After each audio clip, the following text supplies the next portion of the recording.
awardee Wendell Rodricks.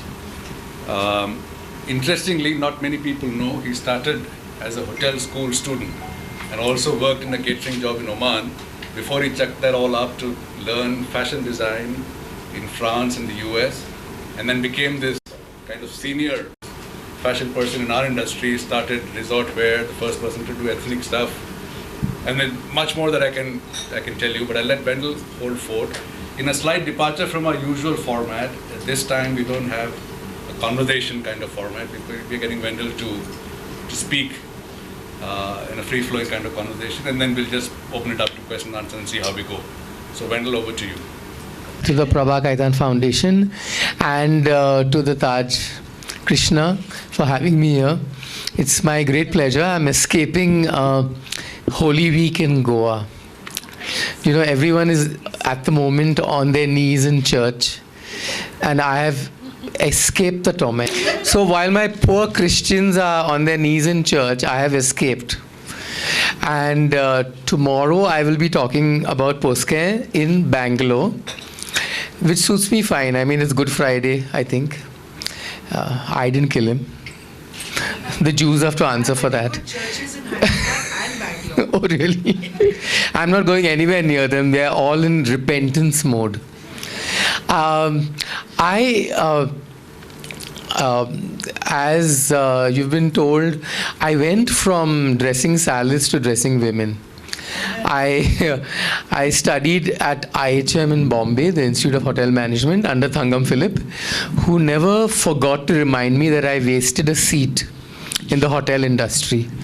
I remember meeting her at the Bombay airport once, long after I had begun in fashion, and I was relatively famous, and I went up to her and I said, "Miss Philip, do you remember me?" She said, "Of course, who can forget you? You're the famous designer."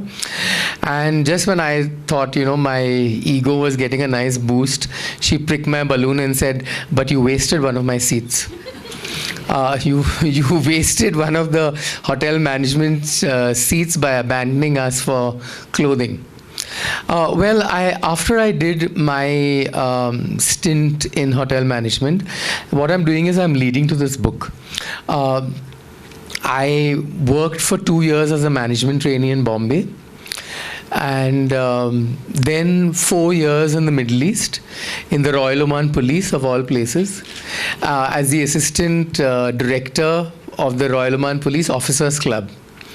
There I was a 23-year-old stuttering child. I'm surprised I even speak fluently now without stammering through it. But I met a lot of important people. I handled Prince Charles and George Bush, the senior, and the kings of Saudi Arabia and all those sheikhs. And somehow I got over that stammer because of all these people I was dealing with. And then I came from a very middle-class family. I did not have enough money to educate myself in fashion. There were no schools in fashion in India at that time. I'm talking of 1986. So I collected money in Oman and I went to study in America. I had saved a grand sum of $27,000 US. I still remember it. I was so happy that I'd saved so much. And then I educated myself in fashion. I got a degree. I got a 2-year degree in 9 months. It's not that I'm very smart, but the others were a bit dull. And in America, the system is so different from our system. You don't have to learn anything by rote. You don't have to study too much because they give you multiple choice answers and you just tick the right one. So it was really easy. I didn't get anything below an A+ or an A. And the students would ask me, "How come you don't get a D or a F like we do?" And I said, "How can you get a failure or a D? Because this is so easy." And it really was easy. I graduated summa cum laude, etc. I took transfer of credit and finished this course in 9 months. I still had some money left, so I went to Paris and I studied higher creative design. In America, I studied under the person who cut Marilyn Monroe's clothes, I should have become Manish Malhotra of India, but I did not because it's so chaotic in the film world that I wanted a bound script and I wanted the set decorator to tell me what was the background. And he said, I'm sorry, we can't do anything. I did only one film called Jism, which Pooja Bhatt gave me the bound script and told me what the background was. So accordingly, I could dress the characters like we had learned in color theory in Los Angeles. After that, I didn't do anything, but I did act, cameo, walk on, blink and you'll miss me roles in 3 films. One was Boom, that was a complete disaster. The other was Fashion, which you might have all seen because the 2 stars won Best Actress and Best Supporting Actress. And I recently did one which I haven't seen yet, but it won some awards internationally, called Shab by Onir. When I was in Paris, I developed in catering college, and during my catering career, I looked at this entire job of cooking as a job. I did not have a real passion for it. And then I have a French partner who told me that Thangam Philip thought you all everything wrong. Starting from a chocolate mousse, he said, how dare you all put gelatin? This is a French dish. You can't put gelatin and whatever it is. So I had to unlearn all my favorite recipes in Paris, and I developed a love for cooking again. And of course, I had a great love for fashion. When I came back to India, it was the August of 1988. I came back on Republic Day because I went, on Independence Day, sorry, in August. I went and showed my very nice portfolio to Yves Saint Laurent. And the lady told me, Mr. Rodricks, you know your sketches are good. But I have one thing to tell you. Why is it that we don't see your country and your beautiful state in these sketches? She said, Mr. Saint Laurent can do the dresses and jackets and gowns that you have so beautifully drawn, but you should bring your own DNA into the clothes. I was so ashamed that I did not take the internship. I said, okay, I'm going back to India to learn about my country, to learn about every single embroidery stitch, to learn about weaving, to learn about the rich 6,000-year-old heritage of clothing of this wonderful country. And I said, I'm going to put it in the clothes, and I'm going to put my state Goa into the clothes. And that's why the 3 books that I've written so far have all been thanks to that lady at Yves Saint Laurent who said, put your state and put your country into the clothes. My first book was called Moda Goa. It was the history and style, the sartorial style of Goa. It was a book that I took 10 years to research because the research was not done. It was on the history of Goan costume. My dear departed friend Mario Miranda, one of India's greatest cartoonists, told me, Wendell, why don't you do this one garment called the Pan Baju, which was the garment that was used to dance the Mando, which is a Goan folk dance and song. So I had never heard of this costume, but I researched it, and finally I enjoyed the process so much. I was already teaching at SNDT college. I was teaching history of world costume. So Mario said, you've done such a great job and you should do some more. So I did more Goan garments, and eventually after 10 years, 3-month internship in New York at the museum at FIT, a 3-month internship at the National Costume Museum in Lisbon. I wrote the book. The book was a big success. About 4 years ago, I began to write this book, Posquin, sorry. So, this is a very sad story actually. And when Goan people, please note I said Goan and not Goanese. Goan people said, my God, he's going to write about this very shameful topic. And what is he going to write? And because he's famous in Goa, everyone's going to read it nationally and internationally and bring shame to our state. Till then, I was a blue-eyed boy, who brought so much of fame to Goa with my minimalism and putting Goa on the fashion map and starting India Fashion Week with the Tatas and Lakme. And then now was going to come out this very shameful book because everybody knew the book was going to be shameful because the tradition was shameful. For 200 years this went on in Goa, where wealthy families would adopt children that were from poorer or lower caste families, they would give them the name of the family, but unfortunately in many cases, I'm not saying all cases, in many cases they would treat them as servants, almost slaves. And they would not allow them to have the rights that one would normally have. Today, as we now are in 2018, this tradition will not be able to continue because of human rights and so many other things that have come into the picture since this tradition has almost stopped. I'm not saying the tradition has stopped completely. There are still some poske. By the way, we have 3 words for the same person. A posko is a male adopted child, a poske is a female adopted child, and a poski is a plural of both of them. What happened to these people was terrible. And I had a poske, an old lady who lived opposite me.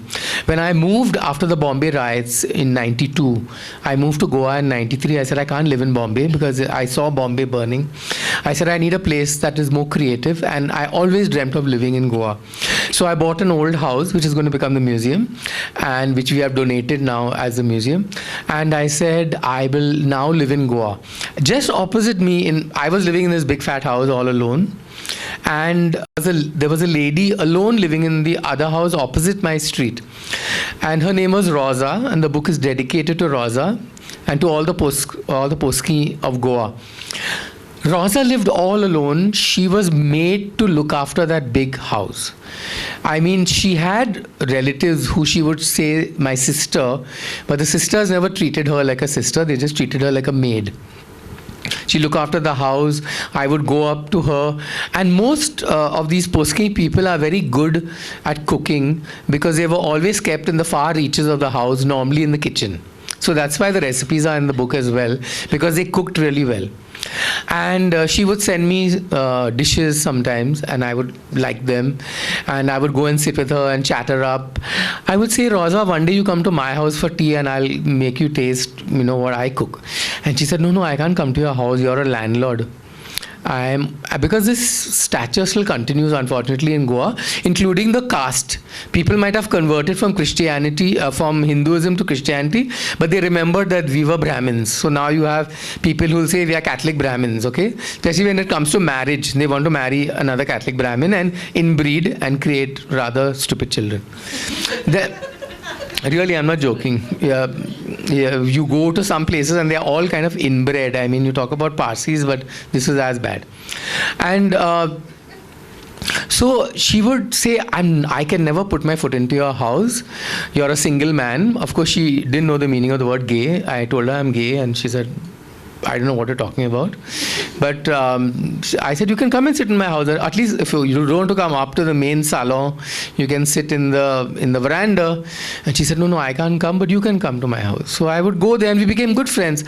When she died, finally I realized that, there were all these people like Rosa whose stories would never be told if not for this book. So I said, I'm going to write a book. At her coffin, I promised myself that I would write about these people, about the Poski people of Goa. And that is how the book came about. I wrote the book rather quickly, in under a year, because my mother and many people had told me stories about these people. So the stories were all there. What was difficult was to weave them all into a fictional narrative. I don't think there's anything called fiction, because every writer, how many people are writers in this room? Nobody. Lovely. So I was not a writer, and I didn't dream I would ever write a book. Well, never mind 3. So I think what happens is that when you write the book, you have an editor. We have one writer, right? Yes. Okay, she's shy. You're also a writer. Great. So we have 2 writers. So, first of all, you have to get a good agent. If you don't get a good agent, do you guys have an agent? No, okay, you have to get an agent. I went and spoke at a Jaipur festival called the Mantles of Myth and Reality, where I spoke about this Goan Panbaju actually. And as soon as I stepped off the stage, actually they wanted to kill us. There were all these older people. There was Rosemary Krill from the V&A Museum in London. There was this guy who was with the Sarabhai Museum, Goswami, a very senior expert, an expert on garments and history of costume, and he even wrote the book for the Sarabhai. Then there was Jasleen Damija. So there were these really senior, respected names who were quite keen to hear what this new blood like Devdutt Patnaik and myself were going to talk about. And they actually came to kill us. Rosemary Krill told me in London later, she said, I was waiting to see what was going to come out of your mouth. And she said, I was so shocked that finally there was a thinking designer. So I said we had a feeling, because we could feel that vibration on the stage, that we were really going to be laughed at. But we were not laughed at. Devdutt's career took off as a mythologist, and my career, the minute I stepped off the podium, this lady came up to me, Meeta Kapoor, and said, I want to be your agent. And behind her was somebody from HarperCollins, Kartika, who overheard Meeta saying, I want to be your agent. And she said, and when she's your agent, when your book is written, I will publish it. And they both ladies kept up to their word. And my first book, Moda Goa, was published by Kartika at HarperCollins and by Meeta. So when I wrote Poske, I said, I don't care, it's being recorded. Chetan Bhagat is making so much of money selling 100 rupee books with hardly any page count. So my first was a coffee table book, too many words, too many pictures, and you're writing about a Goan topic, and then they're translating it and saying Kambal is Kambal in Hindi, then they changed all the words, and my Portuguese teachers who edited the book got angry, my French teacher got angry. And so I said, now I don't write all these big words, but in the end I walked into the same trap, because in this book, there are, apart from English, 3 other languages. There's my mother tongue, Konkani, there is Portuguese, and there is French. Some words, because the book goes through all these various areas. It goes through Marathi also, but I said this is too much for one reader to take. So I kept the Marathi out, because they were in Pune for a short bit. So I started to write the book on a sand dune on Morjim Beach at my dear friend Charmaine and Francis Rosario's house. And then I finished the book in Florida at another friend's house. And when I finished the book and I gave it to Meeta, Meeta said, it's lovely, it's whatever. It's the biggest selling book I have, because nobody wants to pay 4,000 for a coffee table book, and my memoir, I think, was too boring for fashion people to want to read about. They don't want to read, period.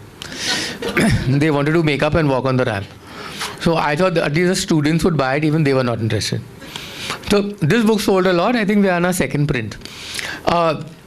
When I gave it to Meeta, she loved it. She gave it to the publisher. As you know, Om Books published it. I must thank them. And my editor, Deepa Chowdhury, said, but Wendell, it's about 30,000 words. That's not enough. I said, no, that's on purpose, because a younger generation doesn't have time to read a big fat book. So let 30,000 words go. She said, no, but it'll look very thin. So I went to Mario Miranda's widow. By then, poor Mario had passed away in 2010, the same year as my mother. And I asked Habiba Miranda from Hyderabad. She's a Hyderabadi. I said, Habiba, can I take some sketches of Mario for my book? Because I wanted the book to go through a narrative that was very rapid, like the lives of the Poskim people. They didn't know what was happening to them, but they were always on the edge of the abyss. One day they were made to clean the garden, the next day they were cleaning the house, the third day some of the girls were made to sleep with the boys of the house or the master of the house. It was just going up and down in this horrific manner. So they didn't know, their lives were up and down, and I wanted to write the narrative in that jerky thing, mood. So I made 4 characters. From the 4 characters, 3 have a very good life. One girl suffers, but because of that suffering, I gave her the powers of magic realism. And though she suffers, she in the end comes out shining. And everybody said, Lisa Ray, when she read the book and blurbed for it, she's the first blurb, she said, if they ever make a movie of this book, because my friend Shakun Batra, who did Kapoor and Son, said, it's so cinematic, I can see every scene in the book. And Lisa said, if ever they make it into a movie, I want to act the part of Alda, who's the person who suffers the most. I'm not going to tell you the end, because it's a very suspenseful end, and it's almost Hindi filmy ending, which you say, oh my God, I wish, but but it didn't happen. The prologue and the epilogue is the same. Because you tend to forget what the prologue was, even though you've read it. You say, I didn't want the reader to go back and start reading the opening pages. So I wrote the prologue as the epilogue, which is one sentence at the end, which changed the whole story. I am going to read to you some parts of the story. I wanted the book to be about Goa, shameful as the story and secret was. I'm glad it's out. Some Posking people called me up and said, thank you for writing. They cried and said, thank you for apologizing to us, because nobody apologized for 200 years. I'm going to read the horrific part and get over with it.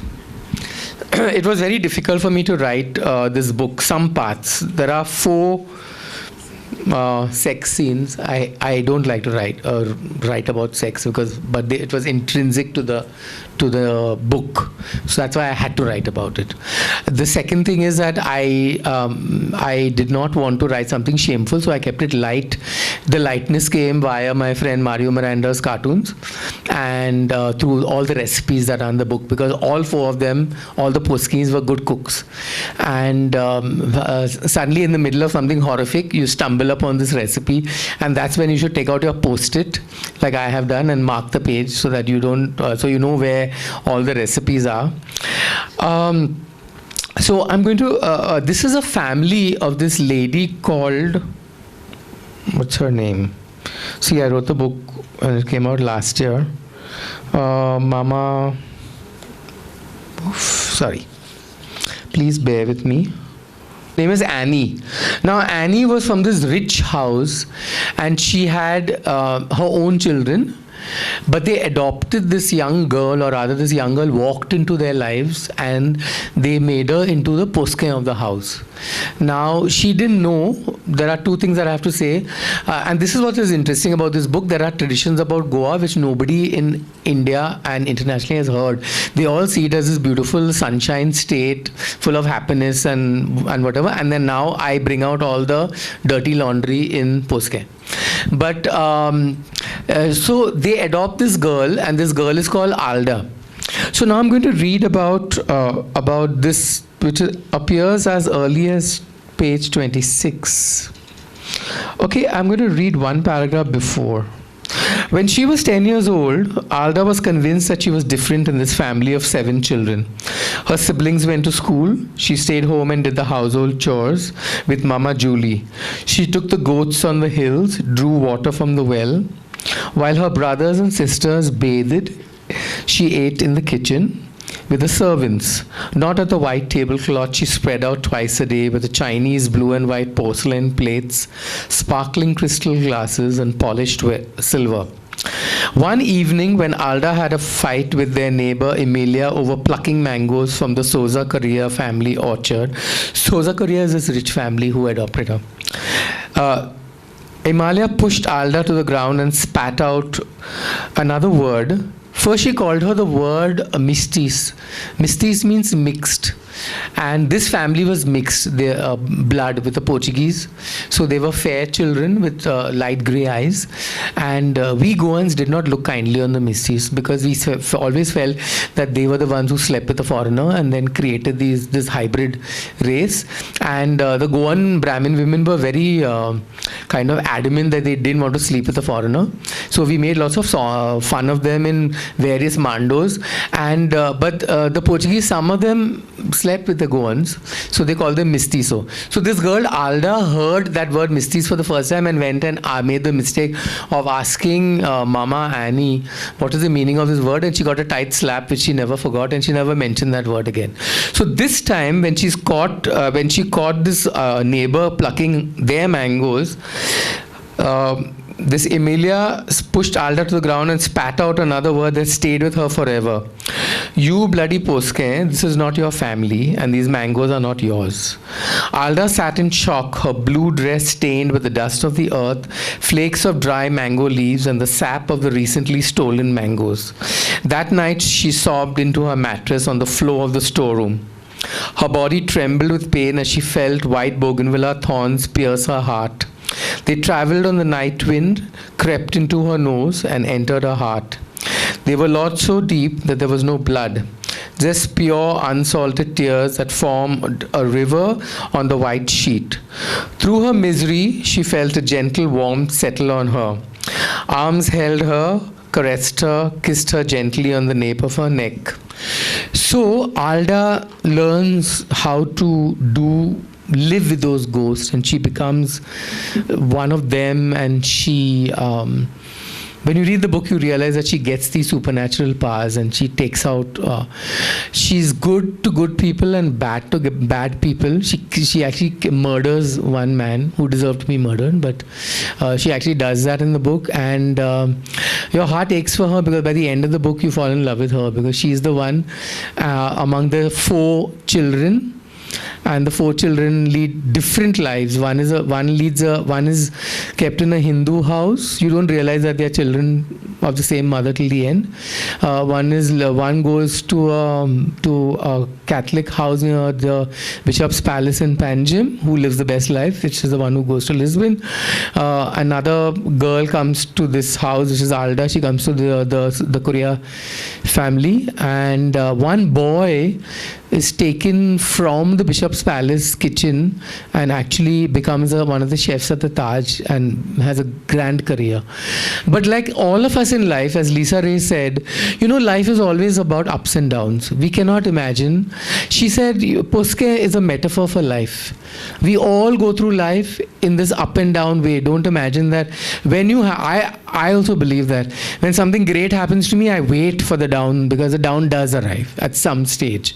And Poske is about that. It shows us how we have to face the bad with as much grace and dignity as we can, and continue living life as these Poske people live, because even in their best moments, they are tempered with moments of sadness, extreme sorrow, and they somehow live in the end. They all 4 of them in the end live a life that they overcome their challenges.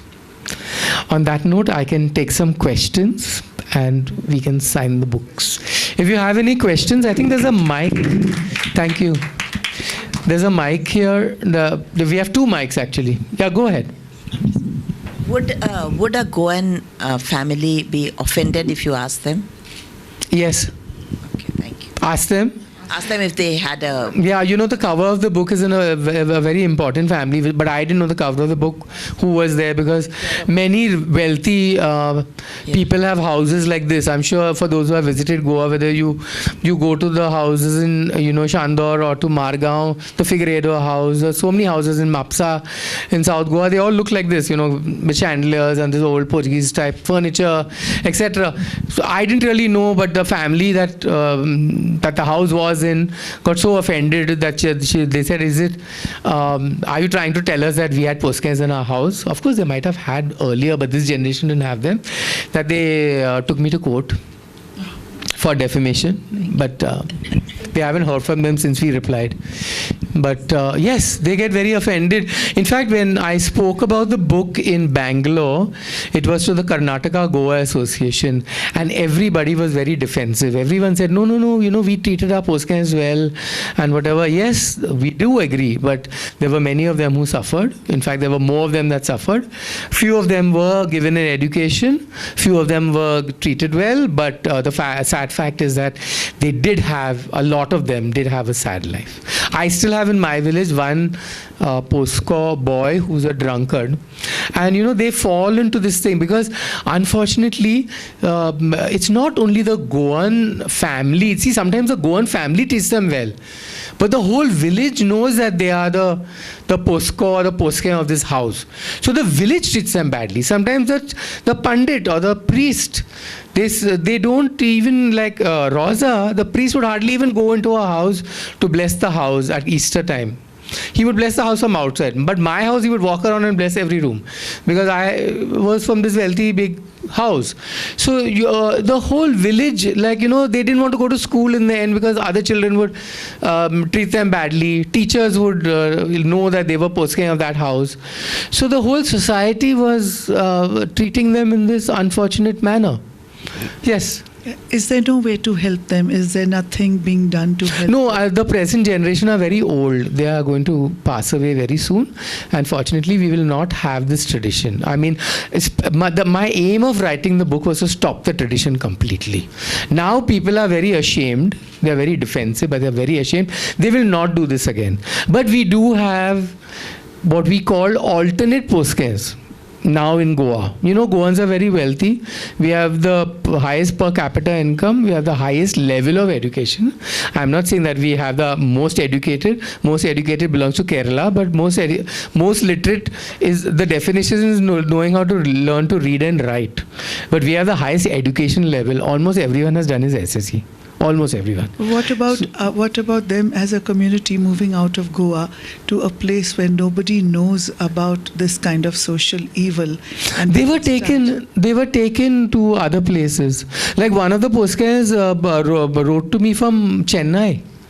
She said, I have been taken by this Goan family to Chennai and they treated me like a postcard, but they didn't give me the surname, and I want to lay claim to that house because they didn't have they had 2 other children, but they gave only their own children the house and the property, big houses, big property worth crores, and they left this girl to fend for herself. So I put her in touch with a lawyer, and we spoke about her story in the Times of India and Goa. My question was the Poske, did they... Poski, sorry. In plural. Plural, Poski. Did they have the opportunity, or was there some reason why they could not run away from, were they bonded in some manner? But run away to what? They'll have to run into another house and get treated the same. No, I mean, even when they were older, like you were saying, this lady was... Yes, some of them did run away. Okay. So my own grandmother had one male adopted child, but they treated him like he was a child. But she had a female who didn't run away. After she had done a job of looking after the children, she moved to Bombay. Okay. When my grandmother moved to Bombay to look for a job with her husband, who was my grandfather, she left the house and she started to have her own personal life in Bombay. So in this movie, Hit and Run, I remember there was one of the characters, Foski, now that I know the term, this girl, she was used as a medium where she used to call the dead. Yeah, even this girl does it. She used to get possessed. Not Trikal. Trikal, I know, I have the movie. I remember it because I watched it when I was a child. I was not supposed to, but I watched it. I didn't understand that point of time. Later on, again, when I watched it, now I can relate to what you said. Trikal is not about this. Trikal, the story is about Kastuba Rane, where the Mario Miranda family gave his head on a platter and they were forever cursed after that. And they still go to the Shantadurga Mandir to give coconuts and coconut oil as part of how to avoid the curse. Shall we start signing? Is there anybody who wants to ask another question? But please read the book and please enjoy the book. After the way you read it, Thank you.